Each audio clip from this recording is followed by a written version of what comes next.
All right, I guess I'll just quickly go over a couple of things. So, hey everyone, welcome to the session B of the lightning talks, which is parasitology and immunology. I am Deepthi Sarkar, and I will be moderating this session. We have 8 speakers in total for this very interesting session of ours. And before we start, I want to just stress on a couple of points which will make our, session running smooth. So due to time constraint, each presenter will be allotted only 3 minutes to finish their talk, and each presenter is requested to respect their time. I hate to do this, but as a moderator, it's my job. So if anyone exceeds 3 minutes, I will probably have to interrupt the speaker, and the speaker will be given additional 15 seconds to finish their talk. And after that, unfortunately, I'll have to move on to the next speaker so that, all the talks can remain on track. We will go through all the lightning talks one after another without a break. And I will introduce each speaker and share their slide on screen, which will be a cue for them to start. We will take on all or any questions at the very end. So all the participants are requested to please hold on to their questions till the end. However, they can write their questions in the chat box, which I can read out to the speaker. Please do not forget to mention your whom you're addressing the question to, so that it is easier for us to follow, like what the question is addressed to and whom.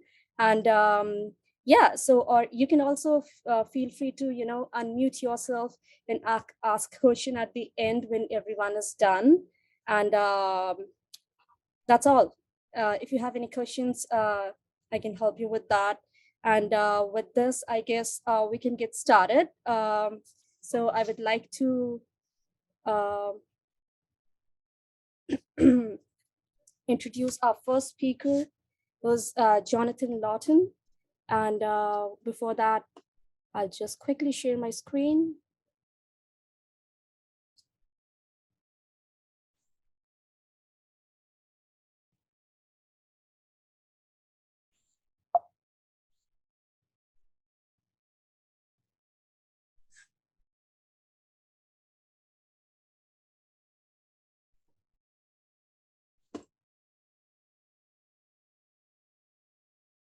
Okay, just give me 1 sec.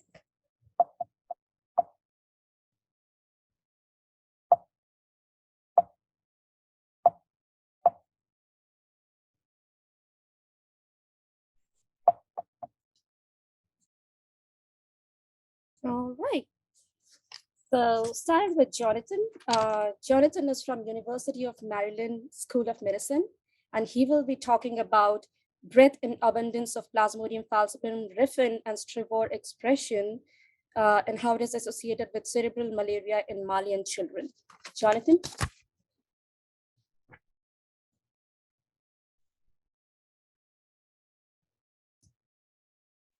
Jonathan, if you want to unmute yourself, we cannot hear you. Yes, sorry about that. Thank you very much. And sorry about the formatting errors. I don't know what happened there. But so riffin and strivor are protein families that are expressed by the Plasmodium falciparum malaria parasite and are exported to the surface of infected red blood cells. These antigens are extremely diverse as they're encoded by 30 and 150 unique copies per genome. Each copy varies substantially, and parasites only express one at a time.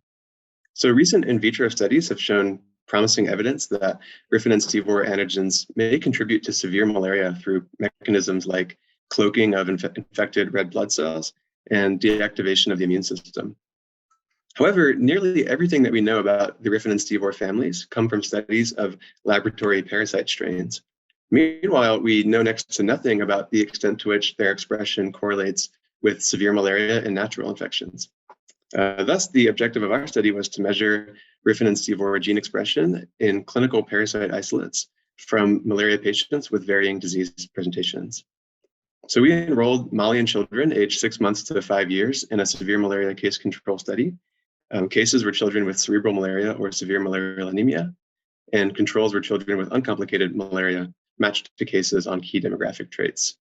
We collected whole blood samples from each child, extracted the RNA, and then used a custom RNA capture method designed by our group to selectively enrich RNA encoding parasite antigens.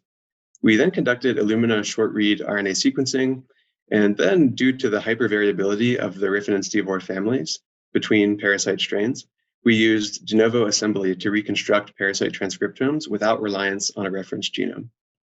Finally, we isolated RNA transcripts encoding Riffins and Stevors using an in-house classification tool and quantified the diversity and abundance of gene expression.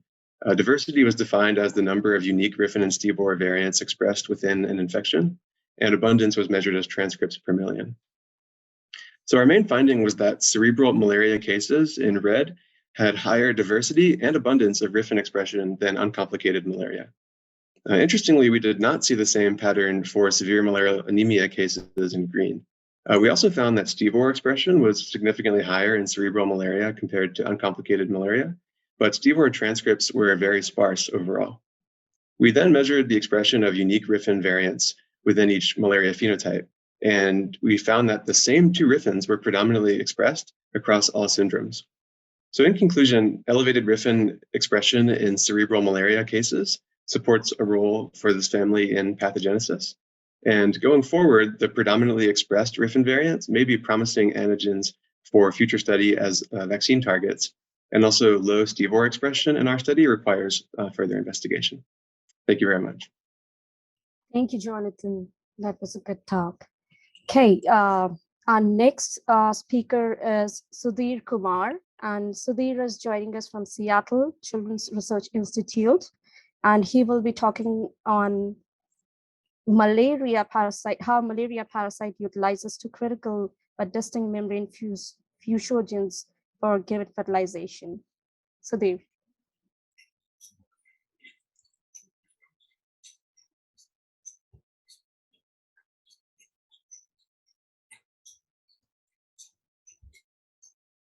Sudhir, are you there?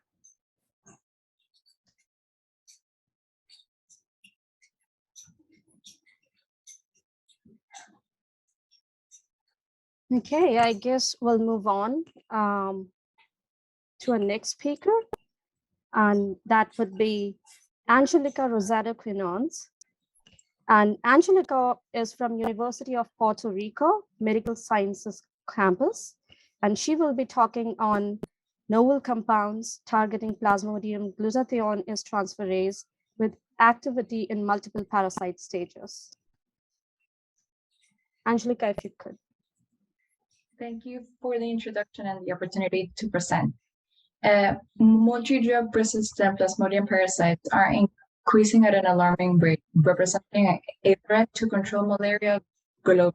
Novel antimalarial drugs inhibiting multiple parasitic stages are necessary to treat malaria, but also to interrupt transmission. Our laboratory previously identified 7 antiplasmodial compounds in an in silico screening against the Plasmodium falciparum glutathione transferase or GST. These compounds were also shown to be active in the Plasmodium burgii intraherythrocytic. And thus, this project is to show to validate the inhibition of the predicted target glutathione transferase GST and to evaluate the compound's antiplasmodial activities against other parasitic stages. All 7 compounds inhibit the Plasmodium falciparum and the Plasmodium burgii GST at 1 micromolar, but do not inhibit human GST. Preliminary data showed that the 7 antiplasmodial compounds inhibit the erythrocytic development in sensitive and resistant Plasmodium falciparum strains. 3 compounds hindered the Plasmodium burgii Hopkins formation in vitro, and 2 compounds inhibited the Plasmodium falciparum Hopkins formation in mosquitoes, representing potential leads to block transmission. No antiplasmodial activities by the compounds were observed in the Plasmodium berghei microgametes. However, and thus, this study supports that these antiplasmodial compounds are favorable candidates for further antimalarial drug development. I want to thank our lab, all of our collaborators, and the funding provided by the NIH and their team. Hey, if you have any additional questions, don't hesitate to reach out. Thank you. Thank you, Angelica. Okay, moving on to our next speaker. She is Priyanka Singh from School of Life Sciences, University of Hyderabad, India. And she will be talking on Plasmodium topoisomerase 6B and SPO11, which constitute functional type 2B type of topoisomerase in the malaria parasite. Priyanka, please take on. Hello, everyone. This is Priyanka. And as the introduction was said, in my research, I have identified a novel topoisomerase in malaria parasite. So let's talk about it. As we all know, malaria parasite undergoes a non-canonical mode of cell division known as endoreduplication, which is essential for the parasite genome replication. So in this research, we propose that topoisomerase 6 complex might be involved in the segregation of the mitochondrial genome. So here we have established for the first time that one of the subunits of this topoisomerase 6 complex, namely putative PF-SPO11-1, can complement the function of SPO11. We show that the sporulation defects of SC-SPO11 null diploid cells can be complemented by ectopic expression of PF-SPO11 in the strain. However, the active site tyrosine mutant of PF-SPO11 by 65F cannot bypass the sporulation defects.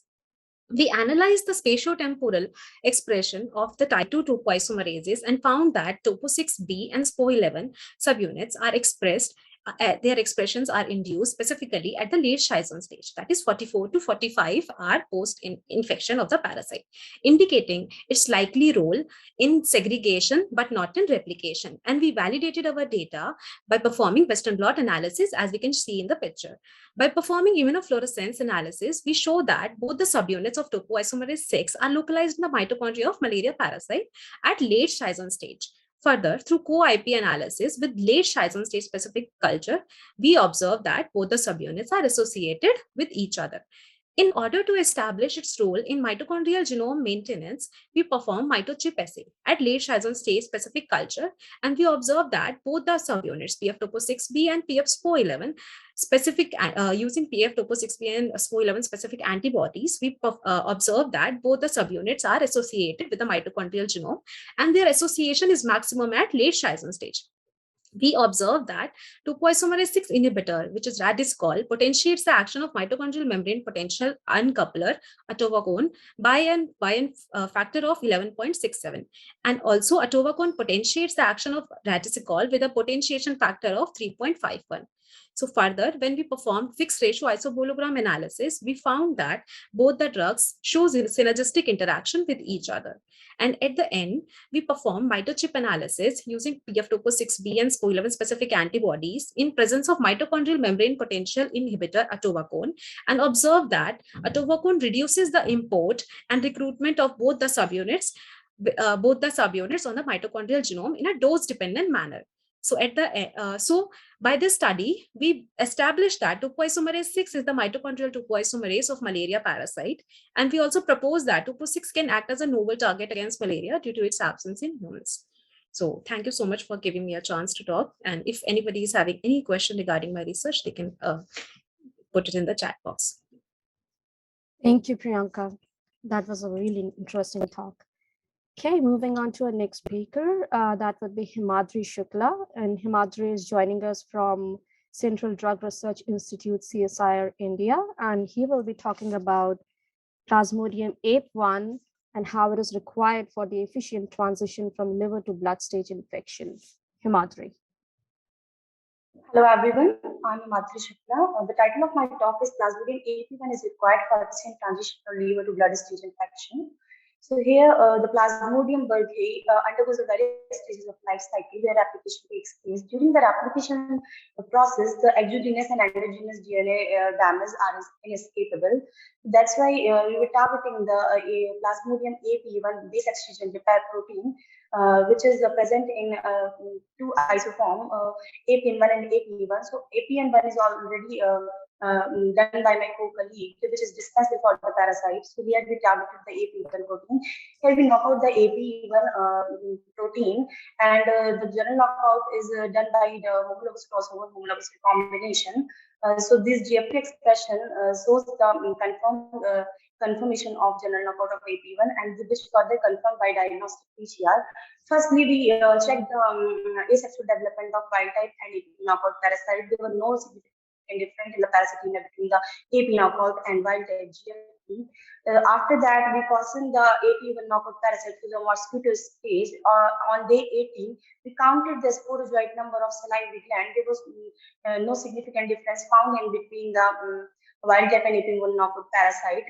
Next, we performed pre-patent experiment. For this, we injected 5,000 sporozoites in the C57BL6 mice, and we counted the parasitemia on day 3, and we found that 2 days delay in the AP1 knockout parasite in comparison to wild type. So to find out the reason behind this delay, we also checked the liver stage development of AP1 knockout parasite, and we find out that the early stage of liver stage development and the latest stage of liver stage development is completely normal. So we also checked further by the counting the number of EFs and nuclei count, and we found significant normal development. So we conclude that the AP knockout parasite underwent normal liver stage development,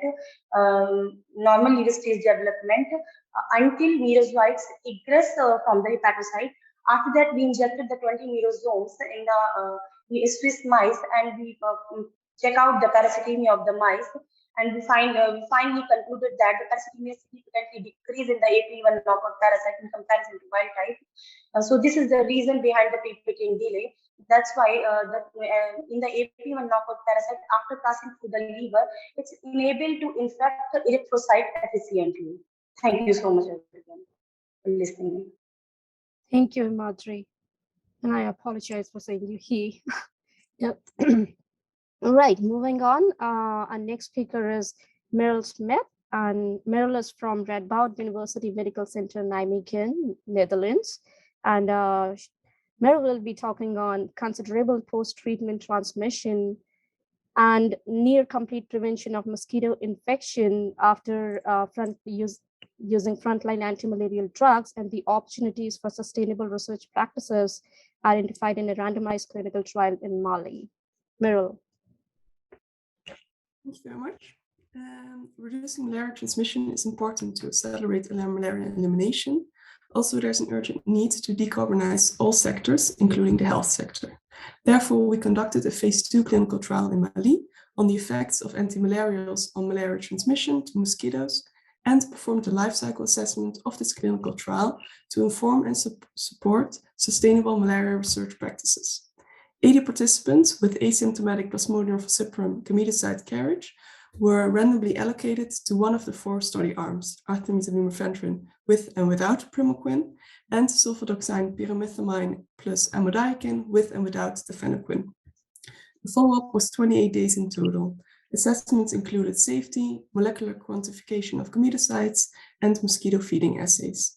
To calculate environmental impact of materials and processes, the established RECIP 2016 lifecycle assessment tool was used that considers production, use, and end of use.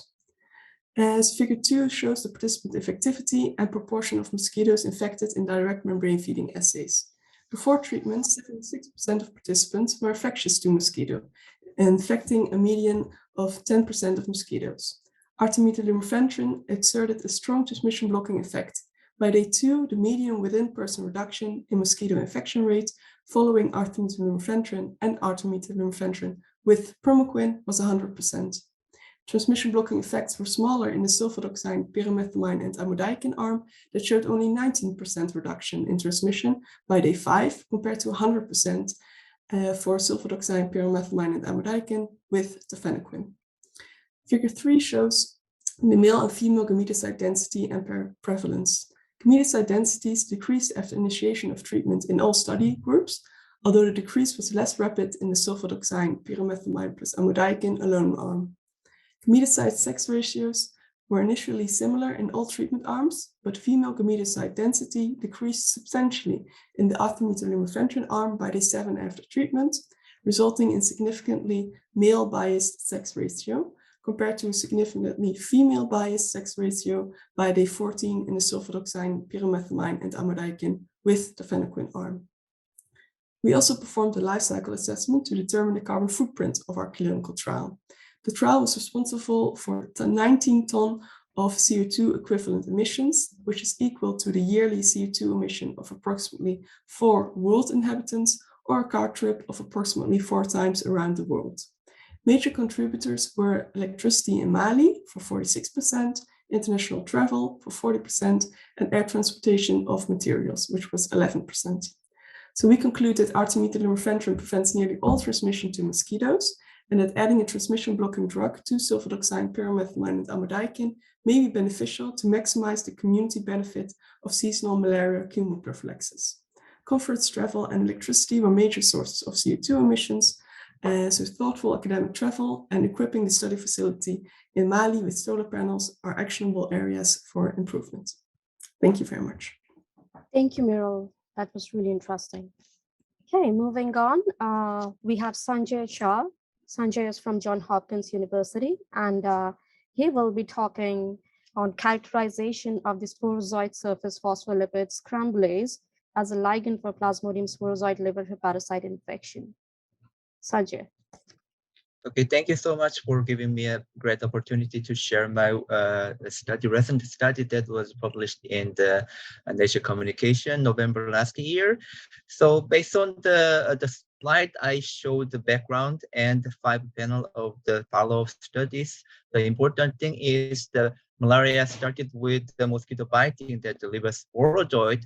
Sporozoid moved to the liver through the blood circulation, and then hepatocyte infection start with the vertebrate infection cycle. Without hepatocyte infection, no blood stage malaria, no disease symptom occurs. So important thing is the sporozoid with the hepatocyte has a specific ligand and receptor interaction based. So we to block the ligand receptor interaction, we screen the peptide that interfere with the parasite binding to the hepatocyte. We screen 12 amino acid peptide. As you can see on the background panel, the yellow dot I had 12 amino acid had taken 11 to cysteine to make a 3-dimensional conformation. This peptide specifically bind to the hepatocyte surface and inhibit parasite interaction with the sporozoid about 50%. It's meaning these peptides mimic of ligand structure. So based on this hypothesis, we made antibody against the peptide that's also bind real ligand as well as peptide. So you can see rodent and human parasites was recognized by the antibody against the peptides. It's meaning peptides mimic the ligand. So you can see the inhibition with the antibody as well as rodent as well as the human case. So it's meaning this antibody that recognizes the peptide can identify the real ligand epitope. So epitope mapping was part of study. So epitope mapping is important for making a neutralizing antibody. So we made the 3 panel A shows 3 sub-cloned fragments on its C-terminal end as important epitope. Panel 2 shows that fine epitope mapping using a synthetic peptide library that show that 11 peptide was synthesized. So panel 3 shows P1, P11 has a signal, but panel 4 shows antibody against peptides only recognize P11 and the Ps. However, panel 5, when we challenged mice with immunized mice with the P11 peptides conjugated with KLH or KLH as a control, but P11 immunization did not protect the mouse from the sporozoid challenge. So conclusion shows that P11 is the epitope, but P11 immunization didn't have a protective immunity. So the next step will focus on the HP1 antibody, HP1 peptide as a vaccine candidate because it has a 3-dimensional conformation comparing to linearized epitope peptide. So any question will be welcome. Thank you. Thank you, Sanjay. This was really interesting. Okay, and coming on to our last speaker for today, Debakshi Malik. So Debakshi is joining us from Weizmann Institute of Science, Israel, and she will be talking on cryo-electron tomography investigations of chromatin dynamics in Plasmodium falciparum. Debakshi. Hello, everyone. Thank you for this opportunity to talk about a part of my PhD work. So I'm going to describe how I use cryo-stem tomography, which is a special kind of cryo-electron microscopy or cryo-EM technique, which I use to understand the chromatin dynamics in the parasite. So chromatin dynamics is directly associated with the gene regulatory mechanism. The genes that are not used during a particular stage of development of the parasite is often pushed into the heterochromatin compartment so that it is silent. So previously, our lab has a history of a lot of electron microscopy, and we have used conventional electron microscopy that uses a lot of harsh fixatives in order to understand what happens during the life cycle. So what was found was that during the ring stage, when the genome was most active, there was less amount of heterochromatin in comparison to the later stage, which is the shy zone. So I wanted to understand in a system where we did not use these harsh chemical fixatives and see how the heterochromatin, if there is one, how it looks like. So what I did is I plunge froze the parasites at different stages of development in liquid ethane, and I observed it in the electron microscope. What I also did is that I added a DNA dye in order to locate the nucleus of the parasite at these different stages. So what I would do is I would take the parasites at different stages with the nuclear dye and look at them in the light microscope before putting them into an electron microscope. Note that this light microscope is maintained at minus 196 degree centigrade, which is the temperature of liquid nitrogen. So what I found was that indeed that in the very early stage of the ring, there was quite a bit of heterochromatin that was present, which slowly disappeared over the trough stages and reappeared in the mid-Schizon stages. And in the late Schizon stage, which has the most compact nucleus, the heterochromatin was thinly lining the nuclei.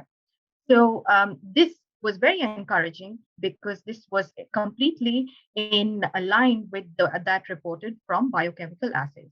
But this is not enough. We wanted to see a bit more of proof that this was indeed heterochromatin. So we used an M-cherry expressing line of heterochromatin protein 1, which is a preferential binder of heterochromatin. And as a proxy for euchromatin, which is the active part of the chromatin, we use the GFP Sec13, which is the binder of the nuclear pore complex, and we use that as a proxy for locating the euchromatin.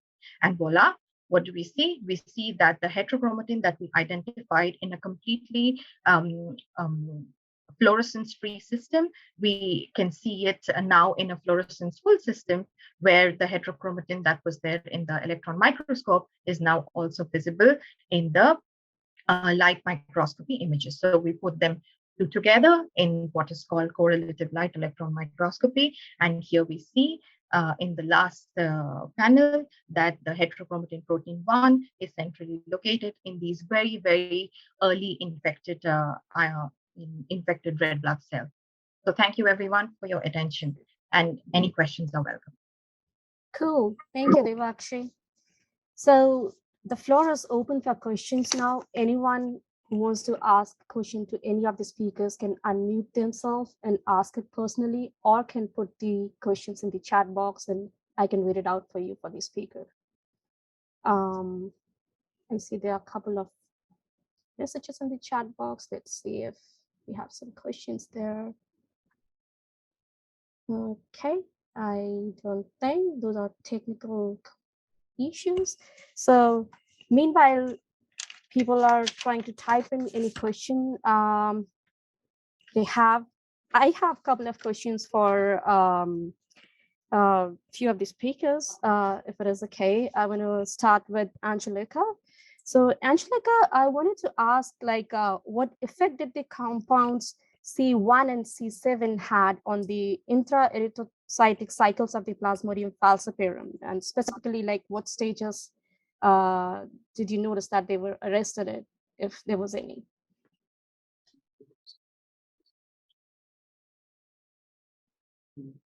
Angelica, are you with us? Sorry, I was muted. Are you referring to the sensitive and resistant strains? Why were these two most prominent? Right, you tested multiple sensitive and different stages, right? So my question was like, you showed the effect of like especially in falciparum in the sexual stages. I was just interested to know if compounds 1 and 7, because they're the most potent according to your study, did they have any effect on the intra-erythrocytic stages of any of the parasite line? Specifically, those experiments were done in collaboration with Walter Reed Research Institute by Dr. Addison Roth. So the only thing I know is that she tested them, and she ended up seeing that those two in particular do inhibit both sensitive and resistant strains at much lower concentrations. I think it's over, I think it's 0.2 nanomolar each one. So in addition to that, I also know that the experiments in the OTIST for the Plasmodium falciparum as well, they were also done in collaboration with the NIH molecular malaria and vector labs. And how they did them were all in vivo, and they tested out all of the 7 compounds, but specifically 1 and 7 ended up inhibiting the formation of cysts. I hope that answers your question. Yeah, okay, thank you. Right, so we have a question for Jonathan. Jonathan, if you want to answer it. So the question is from Maria, I guess, and the question is, how did you rule out any contribution in your data stratification coming from falciparum EMP1 gene, especially considering there is co-expression of EMP1 variants related to severe disease together with particular riffin genes? Sure, happy to answer that. Thank you very much for the question. So my answer is that we, rather than ruling out or controlling for that in our analysis, another member of our group, a postdoc named Emily Stuckey, is looking at that very question. So she's looking at VAR transcripts in the same case control study. It is an interesting point as to whether we need to control or stratify by that population of transcripts. Okay, and there's a follow-up yeah, question. I just see a follow-up. Yeah, so Maria is asking also what type of riffin are those you mentioned are dominating in your riff plots, A or B? Yeah, good question. We do see both expression of A and B riffins, but A riffins predominate. I also didn't show the data on there, but we looked at a sort of differential expression of only A riffins between cerebral malaria and uncomplicated malaria. And we did find a statistically significant difference between A riffins, but we did not see a difference in B riffin expression between disease types. Thank you, Jonathan. Okay, Godfrey has a question for Angelica. Angelica, what is the similarity between human and Plasmodium GST? The similarities between both proteins, it's a hugely conserved proteins within eukaryotes. Specifically, the site that remains mostly very conserved within all species is the G site of the protein. However, our compounds, they target the H site of the protein, which is highly variable between species and family trees. So that's why we want to see that the compounds don't inhibit the human GST, because then it won't work as a future therapeutic agent for malaria endemic countries. Okay, thank you, Angelica. Godfrey, I hope that answers your question. We have time for a couple of more questions if anyone still wants to ask it, feel free to unmute yourself or put it in the chat box. I can read it out for you. Meanwhile, I have one question for Priyanka, if you're there, Priyanka. So you mentioned that you noticed that your gene was expressed in the mitochondria. So did you test if like it was also present in other organelles like apicoplast and stuff? Because, you know, topoisomerase is required like for apicoplast and mitochondria also. So yeah. Like I told that I have checked its expression, but I haven't checked its localization through like immunofluorescence in the apicoplast. But however, I have checked its recruitment on the mitochondrial genome through mitochip assay on the apicoplast, and I could not found any recruitment. The data I haven't shown here, but yeah, I found that it is not recruiting, it is not associated with my apicoplast genome. Okay, interesting. Thank you. And also, did you see any function of this gene knocking it out in the sexual stages of the parasite?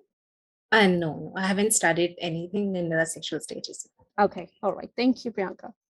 Okay, Himadri, can I ask one question Yes, to you?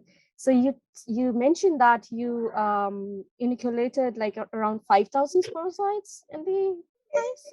So just curious to know, what was the route of administration? Was it like IV or IP? It's an intravenous inoculation of sporogyte. Intravenous, all right. All right, thank you. All right, everyone. So if there are no further questions, I want to thank you all for your participation and for this making this enlightening, this talk very enlightening to all of us, and especially all the speakers for staying on time, and the audience for their kind attention. All the participants can go and take a break and have a lunch break right now in the Finestone Hall. And please join us sharp at 1 p.m. through the other webinar Zoom link. Thank you all. Okay. Thank you. Thank you. Thank you, Sanjay. Thank you, Diti. Thank you. Thank you.